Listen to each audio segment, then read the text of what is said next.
Livia Marcella had always known the green, rolling farmlands of Drydus as home.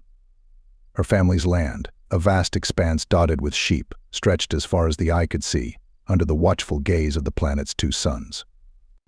It was a life of simple pleasures and hard work, a life she loved. Yet, within Livia's heart burned a desire for something more, a desire to serve, protect, and bring honor to her family's name in the grand tradition of the Drydus Confederation. The decision to join the Emperor's forces was not made lightly. It meant leaving behind the familiarity of the farmlands for the unknown rigors of military life. But Livia was undeterred. With her parents' blessing, she set off for the capital, her determination as her guide. The military barracks were a stark contrast to her rural upbringing. The disciplined chaos of the training grounds, the relentless drills, and the constant hum of activity were overwhelming at first. Yet Livia adapted quickly, her resilience and agility catching the eye of her trainers. Commander Titus, a seasoned veteran with a keen eye for talent, saw potential in her. "Marcella, you've got the spirit of a centurion," he remarked one day after a particularly grueling exercise. His words filled Livia with pride and a renewed sense of purpose. Livia's days were consumed with training, from the crack of dawn until the stars claimed the sky. She learned to wield a variety of weapons, from the traditional gladius to the more sophisticated energy rifles. Hand-to-hand combat, tactical maneuvers, and the art of war were drilled into her, each lesson shaping her into a soldier worthy of the Confederation. But it wasn't just the physical training that tested Livia, it was the camaraderie, the building of trust and bonds with her fellow recruits. Among them was Cassius, a young man with a quick smile and quicker wit, who became a fast friend. Together with the others, they formed a unit, a family forged in the fires of shared struggle. Livia's prowess and dedication did not go unnoticed. Her commanders spoke highly of her, and whispers of her potential began to spread throughout the barracks. She became a symbol of hope and the embodiment of the Emperor's ideals, a defender of Drydus against any who would threaten its peace. However, peace was a fragile thing. Unbeknownst to Livia and her fellow recruits, dark clouds gathered over the Confederation. The Senate, corrupt and power-hungry, plotted in the shadows, their schemes set to ignite a conflict that would test the loyalty and courage of all who served the Emperor. The eve of the attack found Livia on the training grounds, practicing under the twin moons of Drydus. The air was crisp, filled with the sounds of distant laughter and the clashing of practiced swords. It was a moment of tranquility, a brief respite before the storm that would change her life forever. As Livia retired to her quarters, her thoughts drifted to her family, to the rolling hills and the sheep that dotted her home. She knew not what the morrow would bring, but she was ready to fight, to protect, and to uphold the honor of her house. Little did she know, as she drifted into sleep, that the dawn would bring with it the greatest challenge of her young life, the defense of the barracks against the Senate's treachery.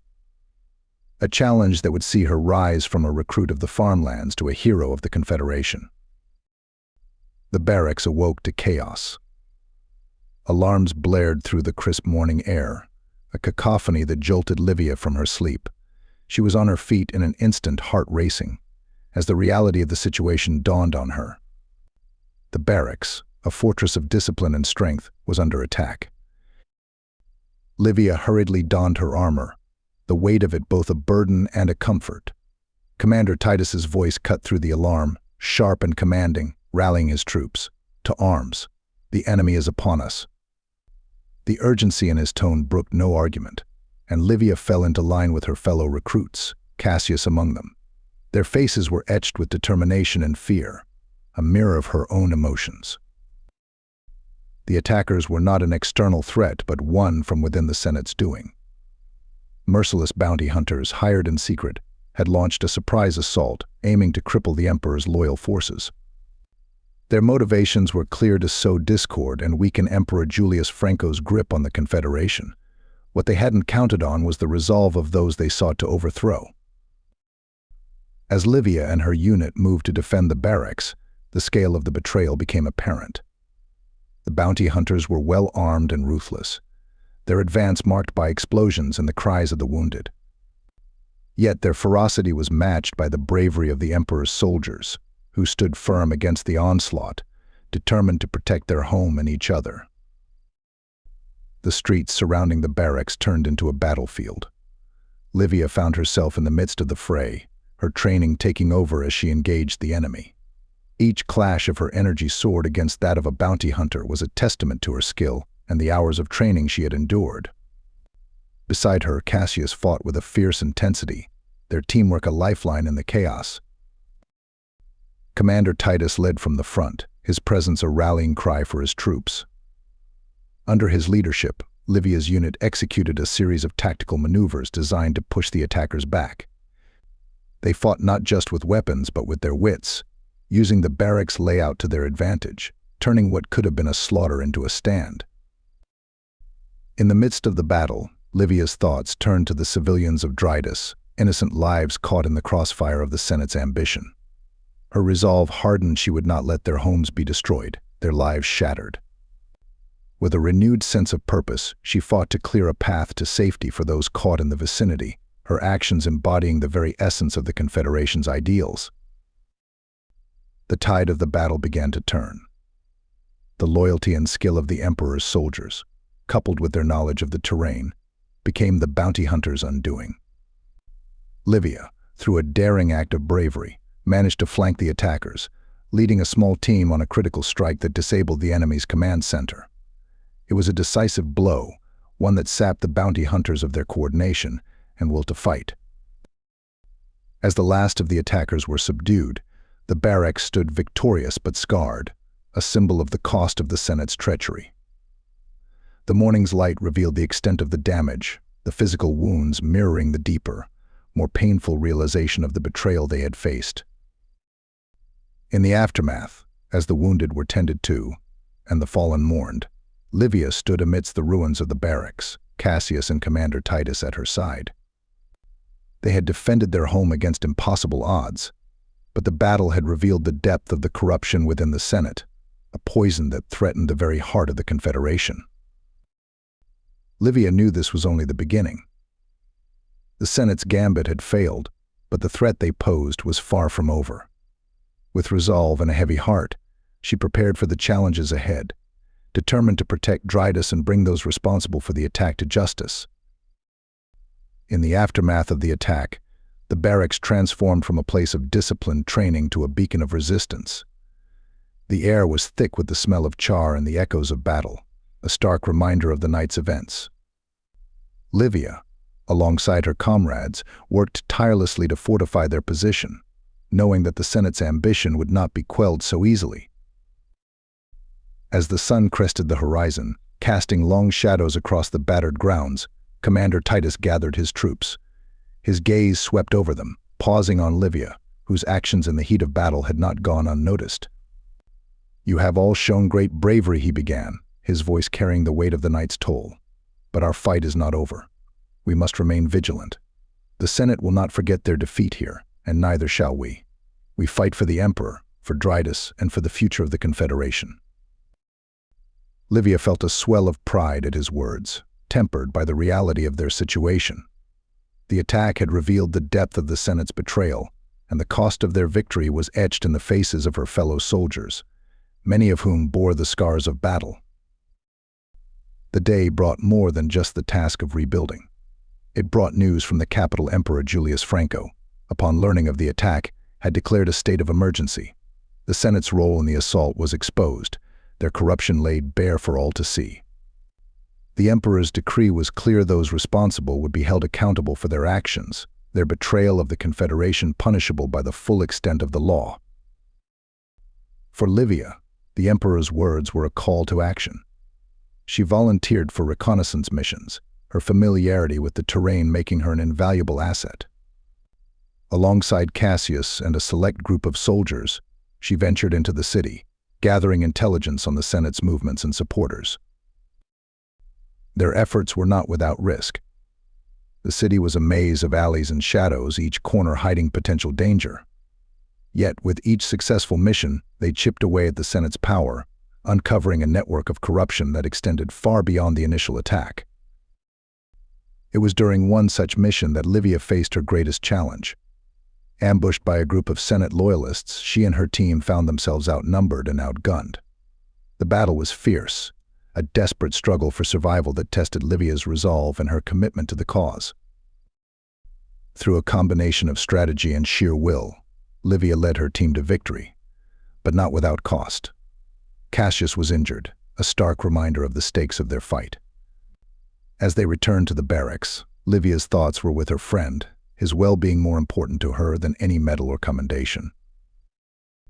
In the days that followed, the barracks became a symbol of resistance, a rallying point for those loyal to the Emperor and the ideals of the Confederation. Livia, her name now synonymous with bravery and loyalty, continued to lead missions against the Senate's forces, her resolve unbroken. But it was the citizens of Drydus, the very people she had sworn to protect, who provided the greatest source of strength. Their support, offered in whispered words and covert aid, fueled the soldiers' determination. Livia realized that their fight was not just for control of the Confederation but for the heart and soul of its people. As the conflict reached its crescendo, with the Senate's forces cornered and their schemes unraveling, Livia stood at the forefront of the final battle. It was a clash that would determine the fate of the Confederation, a test of all she had learned and all she had become. And when the dust settled, Livia Marcella, the recruit from the farmlands, emerged not just as a soldier of the Confederation but as a guardian of its future, her actions a testament to the power of courage in the face of corruption. The final battle for the barracks and indeed, for the heart of the Drydus Confederation left the capital city marked by the scars of conflict but unbroken in spirit.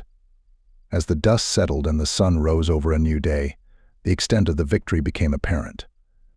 The Senate's forces, once a shadow of treachery over the Confederation, were now dispersed, their leaders captured and awaiting justice.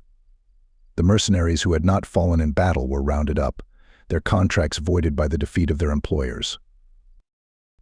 In the barracks, the mood was somber yet hopeful. Soldiers tended to their wounds and mourned their fallen comrades, the cost of their triumph never far from their thoughts. Among them, Livia Marcella walked with a quiet dignity. Her actions in the conflict had saved countless lives, both of her fellow soldiers and of the civilians caught in the crossfire. Her bravery had turned the tide of the battle, earning her the respect and admiration of all who served with her. Commander Titus, bearing the marks of battle but unbowed, assembled the troops for an address. His gaze lingered on Livia, a nod of silent respect for her courage. "Today we have not just defended the barracks," he began, his voice echoing through the ranks. "We have defended the very ideals that bind us as members of the Drydus Confederation. The Senate's betrayal will not be forgotten, but let it also not overshadow our resolve to stand united in the face of adversity." The Emperor himself, Julius Franco, arrived to commend the soldiers.